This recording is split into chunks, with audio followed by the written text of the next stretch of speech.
MLA Kaushik Reddy సంచలన వ్యాఖ్యలు చేశారు. నన్ను హత్య చేసేందుకే కుట్రలు చేస్తున్నారని అన్నారు. ఎమ్మెల్యే ఇంటిపై దాడి చేయించారని సీఎం రేవంత్ రెడ్డి మాట్లాడడం సిగ్గుచేటని తెలిపారు.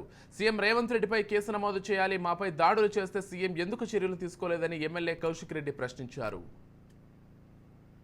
ముఖ్యమంత్రి గారు మాట్లాడిన తీరు యావత్ తెలంగాణ ప్రజలు మొత్తం కూడా చూసిండ్రు.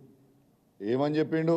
స్వయంగా నేనే కౌశిక్ రెడ్డి గారిని హత్య చేయమని పంపించిన వాళ్ళ ఇంటికి అని చెప్తా ఉన్నాడు.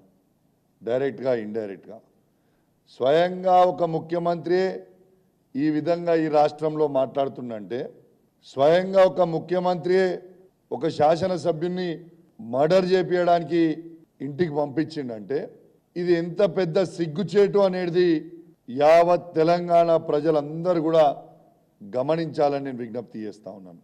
ఇవాళ శ్రీధర్ బాబు గారేమో ఇద్దరు బీఆర్ఎస్ పార్టీ ఎమ్మెల్యేలు కొట్లాడుకుంటారు, మాకేం సంబంధం అని అంటారు. బట్టి గారేమో ఎమ్మెల్యేలు ఇద్దరు కొట్లాడుకొని హైదరాబాద్ పరువు తీస్తున్నారు అంటారు. ముఖ్యమంత్రి గారు నిన్న డైరెక్ట్గా మీటింగ్లో పెట్టి మేమే పంపించినామంటారు. అసలు ఏం జరుగుతుంది తెలంగాణ రాష్ట్రంలో?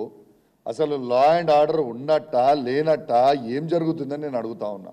ఇవాళ కౌశిక్ రెడ్డిని హత్య చేయాలని ముఖ్యమంత్రి గారు ఎందుకు అనుకుంటున్నారని నేను అంటా ఉన్నాను. ఎందుకు రేవంత్ రెడ్డి గారు కౌశిక్ రెడ్డి గారిని హత్య చేయాలనుకుంటున్నావు?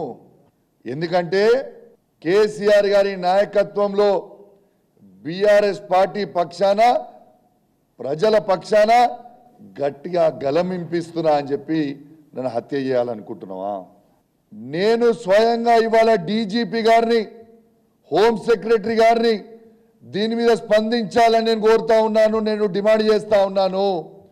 స్వయంగా ఒక ముఖ్యమంత్రి నేను పంపించిన అని బహిరంగంగా చెప్తున్నా, మీరు స్పందించకపోతే ఎట్లా అని నేను అడుగుతా ఉన్నాను. ఖచ్చితంగా రేపు మీరు అందరూ స్పందించకపోతే ఖచ్చితంగా దీనిపైన రేపు గవర్నర్ గారిని కలుస్తాం.